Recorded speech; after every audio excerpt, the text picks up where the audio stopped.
Hello, my friends. Welcome back to the ThePCelitist. My name is Woodsie. My name is Shepherd. I have a discussion about the future of multiplayer FPS. Really? Yes, I have a question. Okay. Something I briefly discussed with you, but I had a thought on it.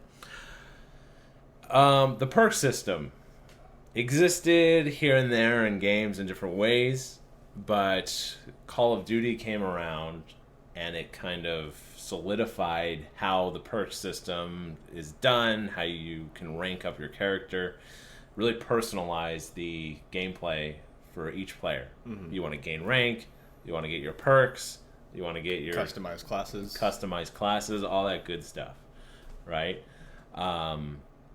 For the player, it kind of changed the game. Now every first-person shooter has that element. Now I've been playing Heroes and Generals. You lucky bastard. Still waiting for my beta key. And it's awesome. I love it so much. And part of the reason why I love it, why I find it so addictive, even though there is your personal character can gain levels and get perks and you can upgrade your weapon and all that stuff, it has a overall progression of a war.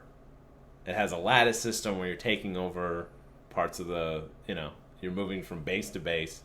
So even when I'm away, I'm thinking, man, how's the war going? Yeah.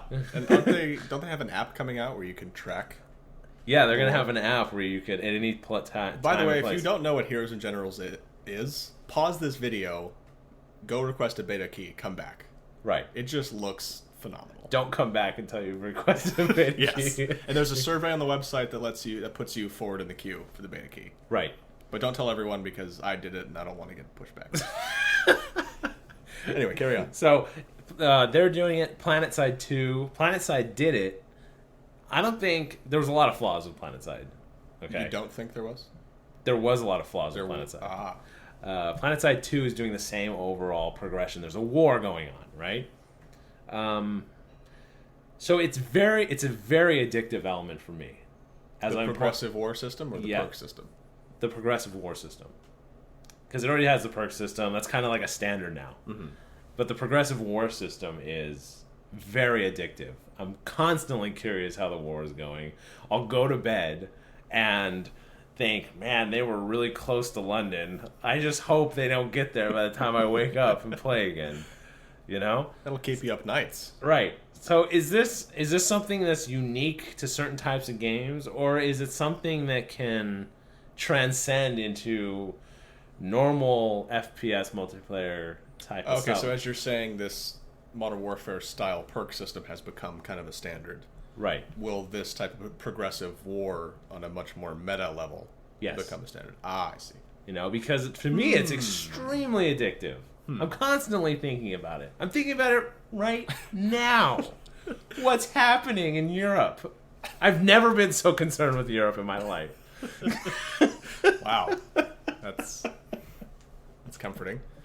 That is interesting. I myself have not played kind of a progressive war system. That's why I'm so excited to get into this kind of gameplay, especially where you can go from the big picture of looking at how the war is going on a grand scale. You can also get involved in the individual battles that determine for other people who are observing how it's going. So just as you are sitting here wondering how it's going, when those people who are playing right now go to bed, they're going to say, I wonder how Woodsie's doing, holding down the fort. Exactly. I mean, I've gotten goodbye messages from people in the general chat. Mm-hmm. Just going like, keep on fighting, guys. I'm going to bed. Keep fighting the good fight. But when I get back, we're going to take bros, That's interesting. So, I mean,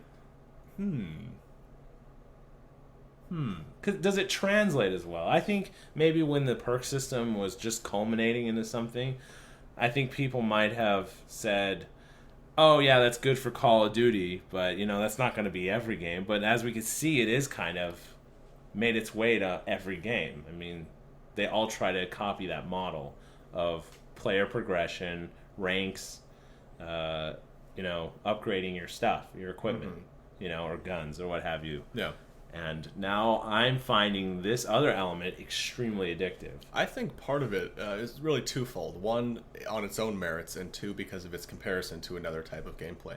And I'll do the comparison one first. Whereas shooters now, they can be objective, like a round-based shooter. It can be objective. objective based. I mean, so it's not just team deathmatch. You can have conquest. You can have capture the flag. So you feel like you're working as a team toward a larger goal, in which kills are kind of a secondary component.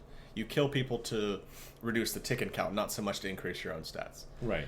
So as compared to that, it feels more grand that, yeah, you're killing people, but you're killing them so you can hold this town, so the larger war effort it's much more favorable to your side.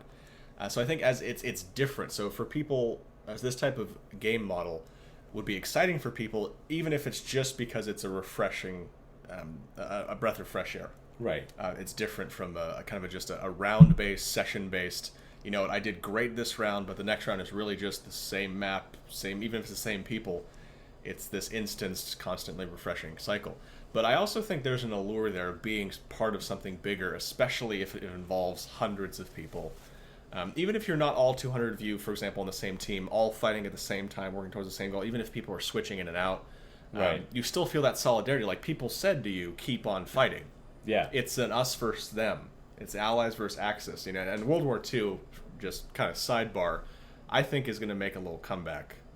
Brief, albeit. But for an MMO, I think it can make it certainly a comeback.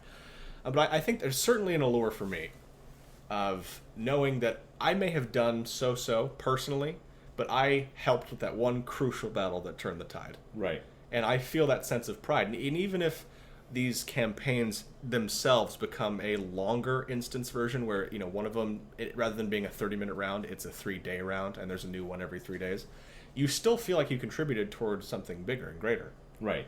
So I certainly think there is some very intriguing possibilities for people getting engaged and immersed and wanting to be involved in this team concept. And it just doesn't seem like it lends itself to lone wolfing to me.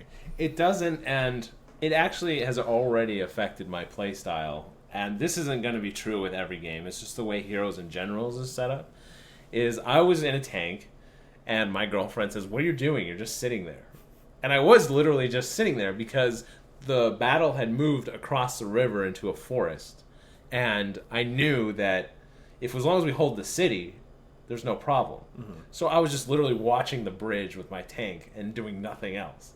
Because I knew if I moved the tank in the forest, it's going to get bombed. It's going to get sticky bombed or something awful. Mm-hmm. And if I lose the tank, that's one less tank to move forward after this battle to the next place. Mm-hmm. So I had all these things in my mind where it's just better for me in the tank to just sit here. I experienced a little bit of that today, but not. I was playing Sniper Elite V2 in the multiplayer, which is, as the name suggests, if you haven't played it, just sniping in multiplayer. No other classes but that. And it was on a small map, and it was 4-on-4. And I thought to myself, I could find a nice spot and try and cover a large section of a map and get as many kills as possible. But I said, I noticed that my 3 teammates are all really in the same building, just on different floors, and there are only a couple of access points. Right. All of which could be seen from one side. It creates this narrow alley. I decided to post up in such a way that I could watch that alley and see who is trying to enter the building. So I was going to cover the back, so to speak, of my 3 teammates. And I did okay. I think it was 8 and 6 or something like that ended up being. But I did that for most of the game. But I felt like I was contributing to the effort because I was making sure that they would not have to worry about constantly unscoping and checking, behind them. Right. They could focus on their job. And even though it wasn't, specialization in the sense of we're all snipers, so we're all doing the same thing, I still felt like I was playing a role that mattered. Right. And they certainly weren't appreciative because they said, go get more kills, even though I had the most kills on the team. But yeah, I know what you're saying. It's that you feel like I may not seem like I'm doing much now, but it's towards something greater. Right. And I think you spoke to it earlier when we were talking about a separate subject, which we'll certainly get into. I think as I'm older now, a little more mature, I look for something different in games. And what that is to me now is I want to feel tactical. I want to feel part of something that I'm contributing in a way that's other than how many kills can I get. Right. Yeah. How can I just run and kill hogs as much as possible? Yeah. So I'm curious what everyone thinks on this subject. If that type of gameplay, can it lend itself to other shooters? Even in a mild way. Mm-hmm. It doesn't have to have an overlay map like Heroes and Generals. Just something that gives you a sense of... Yeah, it'd be tough to replicate in a smaller game, just a 48-person server, I think. But like something like Heroes and Generals is uniquely suited because each battle may only be between 6 guys, but that's only that individual town you're working on. It's not the entire war. Right. So, I don't know. I'm to answer the question for me, I'm inclined to think that it won't become a standard for more MMO shooters. I think that more of these type of MMO shooters will be created. So it's kind of the same end result. There will be more of them doing it like this, right. but not so much people saying we want to make a shooter. Let's incorporate these good ideas. That's a great model for a shooter. Let's make a shooter like that. And you could do it across chronology. It could be Modern Warfare, but I think the World War II thing is great because it's not so easy to just say, let's move troops from here to there. Right. And I think in Modern Warfare, we have so much technology that you just have to press a button and go bomb that town instead of trying to take that town. World War II is so good because it's got such a rock, paper, scissors element. You know, tank beats troop, plane beats tank, America beats everybody. Tom Hanks with handgun beats tank. Yeah. I think you're right. Anyway, my name is Woodsie. My name is Shepherd. We are the PC Elitists, and we're signing out.